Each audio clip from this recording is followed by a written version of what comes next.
जाऊन उभे राहिलं, काहीच नाही, असं एक छोटासा चौथार आहे. त्या चौथाऱ्याच्या बाजूला असलेले एक दिवा लावण्यासाठी असलेले एक ते दीपमाळा आहे, त्याला छोटीशी दीपमाळा आहे, माझ्या कमरे एवढीच ती दीपमाळा आहे. त्या दीपमाळेकडे मी बघत असताना छत्रपती शहाजीराजांचं मी दर्शन घेत असताना एक माणूस तिथं आला आणि आमच्या दोन मित्रांची, बाळासाहेब भोसले ऍग्रिकल्चर कॉलेजचा विद्यार्थी, सध्या डेप्टी कलेक्टर आहे, त्याची आणि माझी चर्चा सुरू असताना आमच्या दोघांचं मराठी संभाषण त्यांनी ऐकलं आणि तो माझ्याकडे म्हणाला की तुम्ही कुठले आहात. तर त्याचं मराठीतलं संभाषण ऐकत असताना मला थोडं अप्रूप वाटलं. मी त्यांना विचारलं, तुमचं नाव काय, आपलं नाम काय. ते म्हणजे मल्लीनाथ. आता मल्लीनाथ हे नाव कर्नाटकी किंवा दक्षिणेतलं नाव आहे. मी त्यांना दुसरं विचारलं, तुमचं आडनाव काय. त्यांनी सांगितलं जाधव.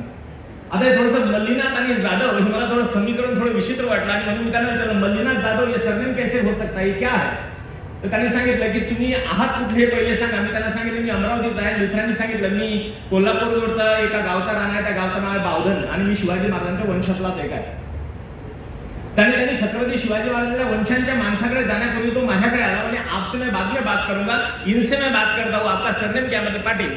पाटिल साहब बोलने वाली चीज ये चीज है बोले महत्वपूर्ण कि आप जहां पर आए और आपने जहां पर दर्शन किया वो सबसे महत्वपूर्ण चीज है की शहाजीराजांची समाधी आहे आणि या शहाजीराजांच्या समाधीसाठी सर्वात महत्वाचं काम 1907-08च्या दरम्यान शहाजीराजांची समाधी नागरत असताना एक दगड निघाला आणि तो दगड इथं राखून ठेवला होता आणि तब्बल 50 वर्ष शहाजी महाराजांच्या समाधी बांधण्यासाठी प्रयत्न सुरू असताना तुमच्या अमरावती जिल्ह्यातला एक महामाणूस इथं आला आणि त्या महामाणसाने 1000 रुपयाची कलेक्टरांना नोटीस दिली आणि पैसे दिले आणि सांगितले समाधी बांधली गेली पाहिजे. त्या माणसाचं नाव जर काय असेल तर भाऊसाहेब पंजाबराव देशमुख आहे.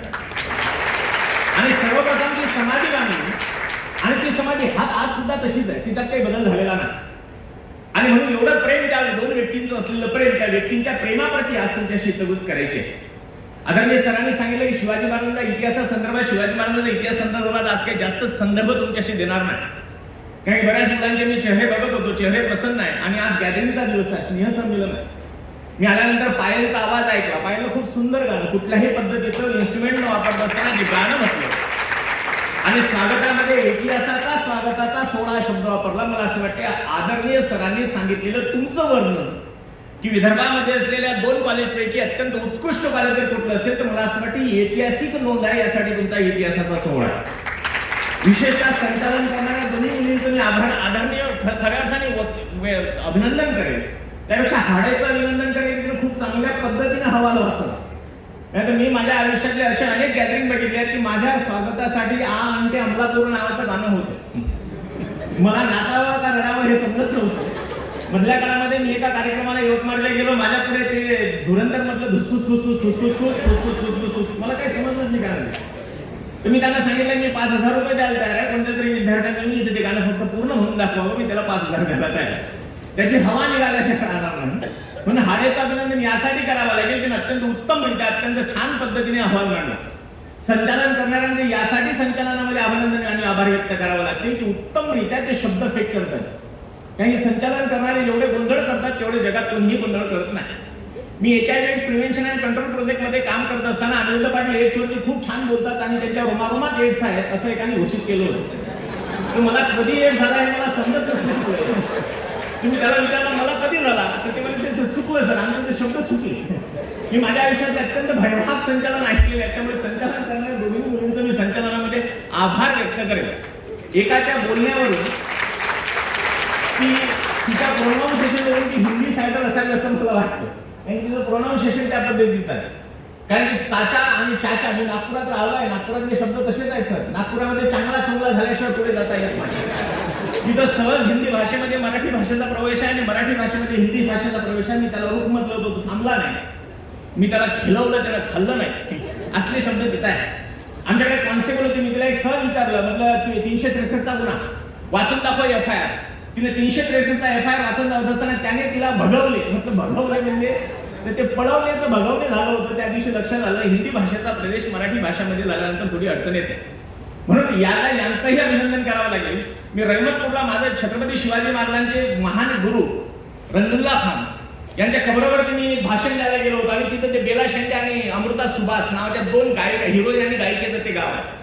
त्या गावात माझं भाषण सुरू असताना माझं भाषण सुरू होण्यापूर्वी माझा परिचय करून देण्यासाठी एक व्यक्ती उभा राहिला आणि मित्रांनो मला माहित आहे का छत्रपती शिवाजी महाराजांच्या आयुष्यावरती बोलायला आनंद पाटील नावाचे व्यक्ती आले. त्याला माझा काही संबंध नाही, माझा त्याच्याशी काही संबंध नाही.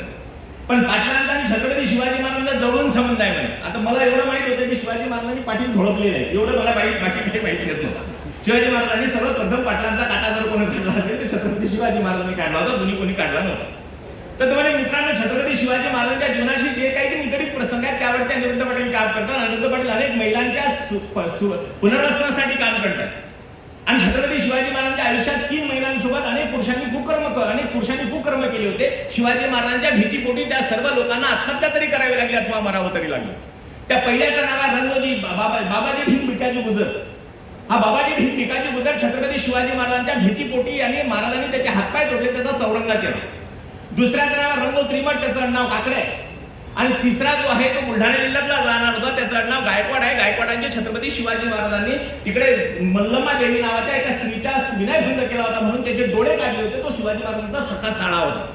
साळ्यांचे डोळे काढलेला एवढंच नाही तर आपला सरसेनापती यालाही हातपाय तोडून मोकळा केलेले छत्रपती शिवाजी महाराजांच्या प्रसंगातले आवितले असे 3 प्रसंग मी तुम्हाला सांगितले म्हणे. पहिल्या शेवटच्याचं मी यांना सांगितलं म्हणे गायकवाड, दुसऱ्याचं नाव सांगितलं मी रंगो त्रिमळ काकडे, पण पहिल्याचे बाबाजी आणि भिकाजी गुजरचं नाव म्हणे तुम्हाला सांगितलं. आडनाव मी सांगितलं नाही, नाव सांगितलं म्हणे. बाबाजी आणि भिकाजी गुजर रांजा गावचे राहणारे होते म्हणे. त्यांचं आडनाव पाटील होतं म्हणे मित्रांनो, तुम्हाला माहित नाही. आणि आज आपल्याला पाटील साहेब भाषण द्यायला आलेले आहे. मला इतकी भीती वाटली, म्हणजे यानं मला जोडलं तरी कुठं, मला त्या पाटलाशी का जोडावं हे मला काही समजत नव्हतं. म्हणून संचालन करणाऱ्याचंही अभिनंदन करावं लागेल. मला तुमच्या महाविद्यालयामध्ये आजपर्यंत म्हणजे शिवाजी शिक्षण संस्थेच्या अनेक महाविद्यालयांमध्ये मी भाषण द्यायला गेलो, अनेक विद्यालयांमध्ये मी भाषण दिलेत, अनेक विद्यालयांमध्ये माझा संवाद झाला, परंतु आज तुमच्या महाविद्यालयामध्ये सर्वप्रथम मी आलोय आणि ते सुद्धा मला चिखले सरांमुळे यायला मिळाले. यासाठी मला सरांचं अभिनंदन, आभार व्यक्त करावा लागेल. विशेषतः महाविद्यालयामध्ये येणं म्हणजे तरुणाईचं लक्ष नसतं सर, थोडं तरुणाई वाटतं. सरांनी सांगितलं तुम्ही तरुणाई जागृत केली पाहिजे. जवानी तरारली आणि बंद तुटून गेले, लाखो दिवाने मस्ती तो कुठून लुटून गेले, कुठे नोकरीची तर कधी छोकरीची वाट पाहिली आणि वाट पाहता पाहता वये निघून गेले. असं तुमच्या आयुष्यात कधी काही होऊ नये.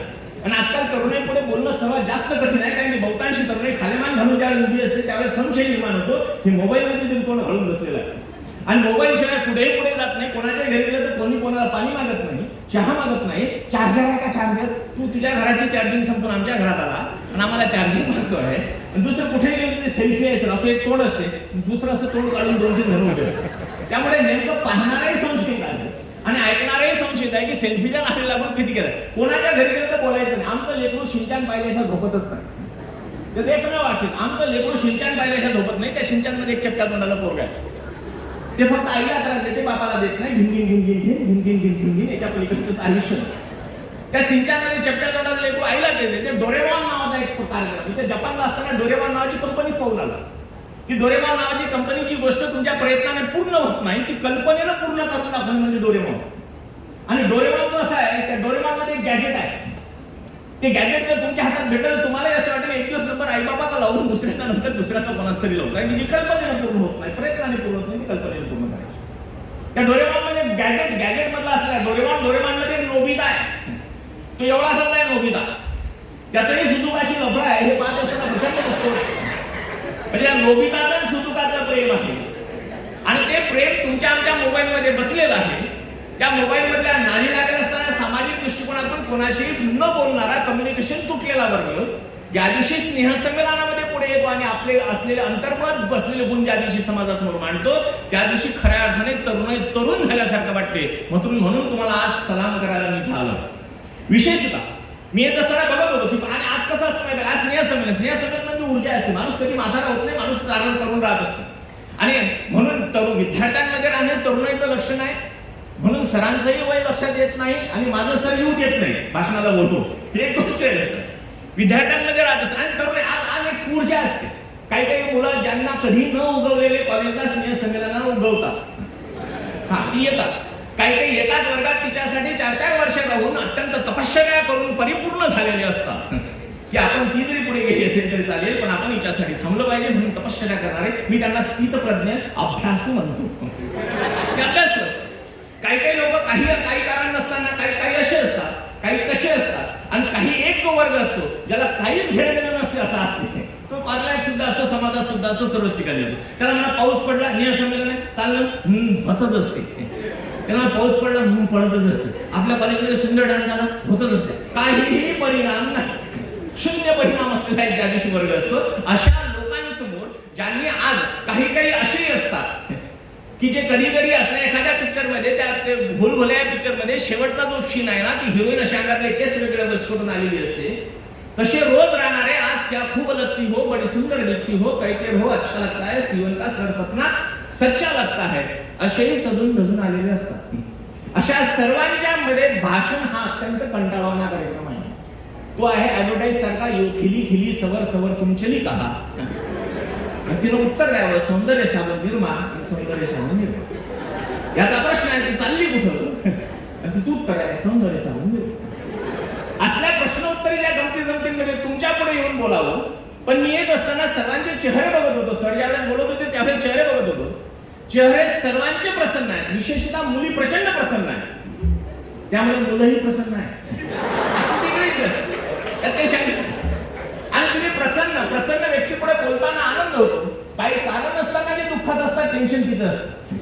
आचार्य तर म्हणतात ते काही कारण नसताना दुःखात असतात, की समजून घ्या ते कोणाच्या तरी पुण्यतिथीला जन्माला आले, त्यांनी 2-3 खपावले आणि भाऊचा जन्म झाला. आपल्याकडे भयंकर भयंकर चेहरे असतात, व्यक्ती असतात, आत्मे असतात. माझ्याकडे ह्युमन ट्रॅफिकिंग मध्ये लेडीज पोलीस इन्स्पेक्टर असतात, जे ह्युमन ट्रॅफिकिंगची रेड करायला आमच्यासोबत असतात. आमच्याकडे पुण्याचे लेडीज पोलीस इन्स्पेक्टर इतक्या किरकिर आहे, गाडीत बसल्याबरोबर किरकिर सुरू व्हायची. सर मीच का, दुसऱ्या नंबर नाही का, माझाच नंबर का, दुसरी येत नाहीत का, मग आम्हाला असं कुठं असते का, रात्री बेरात्री आम्हाला घेऊन जातात, आमची महिला म्हणून काही आमच्याकडे किंमत वगैरे वगैरे. ते हे त्यांचं किरकिर सुरू झाली की ते पांढरंग मेजर नावाचे मेजर माझ्या बाजूला असायचे आणि ते माझ्या कानात म्हणायचे, पाटील सर म्हणजे काय, इले ढकलून देता का नाही. म्हणजे काय ढकलून, म्हणजे दुसरी तरी भेटतील. म्हणजे नाही, जे आहे ते चालवायचे असतात, ढकलून देऊन फायदा नाही. आम्ही बुटीपुरीला रेड करायला गेलो आणि बुटीपुरीला रेड करायला जात असताना शासकीय गाडीमध्ये, आणि मॅडमचं मी खाली उतरल्यानंतर मॅडमचं पहिलं वाक्य होतं, सर मी नाही उतरले तर चालेल का. माझं दुसरं वाक्य त्यांना असं होतं, तुम्ही उतरून करता काय, तुम्ही जर उतरून काहीच करत नसाल तर तुम्ही उतरून फायदा नाही. मग मी त्यांना विचारलं, तुम्ही उतरून फायदा नाही. दुसरं वाक्य त्यांना विचारलं, त्या गाडीत बसलेला आमचा मिस कॉल देणारा पंटर असतो, आम्ही तिकडे रेड करायला गेलो, गाडीपासून 500 मीटर अंतरावरती गेलो आणि 500 मीटरवरती अंतरावरती जात असताना आमचं लक्ष नाही तिथं आमची गाडी उभी होती. आमची गाडी जिथं उभी होती तिथून 1100 kV ची हाय टेन्शन वायर गेली होती, ती तुटली. ती गाडीवरती पडली, एका गाडीच्या 2 गाड्या, गाडी जळून खाक. आम्ही धावत येईपर्यंत गाडी जळून खाक, परिसर जळलेला, अशी वायर पडलेली. आम्ही असं जोरून बघतोय कोण जाईल तिकडे, वायर पडलेली ना. असं बघत असताना पुन्हा पांढरंग मेजरचं वाक्य आलं, मेली वाटते म्हणजे. त्याला असं वाटलं सुटलंय. आणि मी असं बघत असताना 5 मिनिटांनी गावाला काय झालं, मी त्याला विचारलं तुम्ही कुठे गेला होता, तर त्या सुपारी खायला गेल्या होत्या आणि त्या वाचल्या. मी सुपारीने पहिल्या वेळेस माणूस वाचलेला बघितला, मेलेले खूप बघितलेले होते. मॅडम वाचल्या. यानंतर तर पांढरंग मेजरचं वाक्य मी माझ्या विद्यार्थी करून ठेवलंय. पांढरंग मेजर म्हणजे सर मी हिच्यासोबत आयुष्यभर काम करायला तयार. म्हणजे तिला शॉक, तिच्या अंगावर कार पडला, तुला काय शॉक लागला. म्हणजे तिला जर देव घ्यायला तयार नसेल तिच्यासोबत करावंच लागेल, तिथंच चालत नाही. असल्या लोकांसोबत काम करत असताना, अशा व्यवस्थेसोबत काम करत असताना, असा व्यवस्था आणि व्यवस्थापनासोबत काम करत असताना स्नेहसंमेलनाच्या दृष्टिकोनातून मित्रांनो, स्नेहसंमेलन यासाठी नसतं. वर्षभर मॅडमने फार स्पंदन नावाच्या शब्दाचं विश्लेषणात्मक सांगितलं आणि मॅडमने सांगितलं मी विद्यार्थिनी आहे, साहित्याची विद्यार्थी. मला माझ्या आयुष्यात एक असा प्रसंग घडला होता. हिस्लॉप कॉलेजच्या एक मॅडम आल्या, CWCची इंटरव्ह्यू सर, आणि नियमानुसार आपल्याच प्राध्यापिका मॅडम तिकडे CWC वरती 3 वर्षासाठी डेप्युटेशन वरती शासन केले. आणि हायकोर्ट जज अध्यक्ष त्या समितीच्या, 2 हायकोर्ट, एक हायकोर्ट जज अध्यक्ष, मी सदस्य आणि 2 IAS अधिकारी सदस्य. मॅडम आल्या, मी हिस्लॉप कॉलेजला आहे, मी 3 विषयात PhD केलेली आहे, मला मराठीबद्दल विचारा, मराठी शिवाय मला काहीच विचारू. आम्हाला टेन्शन. म्हटलं इंटरव्ह्यू आपला सुरू आहे का यांचा सुरू आहे हे मला कळत नव्हतं. मॅडम विचारा, आता मला काय मराठीबद्दल विचारा. अध्यक्ष मॅडम भडसनकर जोशी, त्यांनी असं 2 वेळा बघितलं. पाटील म्हटलं काय विचारा तुम्ही. आता माझ्याच कडे आलं. मी त्यांना विचारलं, मॅडम अयो बोललो काय ठेवर झबय जबरदस्त काय आहे. ते म्हणे काय. म्हटलं मॅडम अयो बोललो काय जबरदस्त काय आहे. ते म्हणे काय. मी पुन्हा विचारलं, मॅडम अयो बोललो काय जबरदस्त काय आहे. ते म्हणे काय. मॅडम उठायला जा, तुम्हाला काही येत नाही म्हणे, मराठीतच विचारतात तरी तुम्हाला येत नाही. मॅडमने त्यांना बाहेर काढलं आणि चपराशाला सांगितलं, हायकोर्ट जजनी दरवाजा उघडू नको, नंतर माणूस पाठव. दरवाजा बंद केला. पाटील हे काय आहे म्हणजे मॅडम हे आई आहे. आई अशी वाचली की ती ख ग ग नसते, ती उभी वाचली असंच आहे. अ मृलोकत अय भयवरट लय न झभय भरद झभगड. हे माझ्या डोक्यात सुचलेला एखाद्या वेळेस प्रसंग विधानाने एखाद्या व्यक्तीपर्यंत पोहोचायचं असेल तर कसं काम केलं पाहिजे. स्नेहसंमेलनाचा मूळ अर्थ स्नेहाचं संमेलन लिहायचं नसतं. आपल्यामध्ये असलेल्या अनेक सुप्त गुणांना सरांनी सांगितलं की सुप्त गुणांना तुम्हाला वार काढायचा आहे. आणि मी येत असताना एक सरांना प्रश्न विचारले, टगाप वार काय आहे? काहीतरी मी काय म्हणतो, टगाप वार आहे, काही कार्यक्रम आहे, ठगाप वार आहे का टगाप वार आहे? ते वार टग आहे का ठग आहे? टग आहे, टग. हा, मी ते ठगाप वार यासाठी मी विचारत होतो की तुम्हाला मला एक सांगताना आनंद सुद्धा गोष्ट वाटेल, निघाला म्हणून सांगतो संदर्भात की ठगाप वार नावाचं एक पुस्तक सुद्धा आहे. भारतामध्ये ज्या भारतीय समाजाचा व्यवस्थेचा अभ्यास केला त्यांचं नाव आहे सर फिलिप्स मॉडेस्टेलर. हे सर फिलिप्स मॉडेस्टेलर शहापूर शिरपूर असलेले गाव आहे. ते गाव आहे गुलबर्गा डिस्ट्रिक्ट मध्ये, कर्नाटकमध्ये. तिथले डेप्युटी कमिशनर होते 1839 मध्ये. आणि 1839 मध्ये ते अमरावतीला आले आणि अमरावतीच्या चिखलदऱ्याच्या किल्ल्याचे त्यांनी स्केचेस काढले.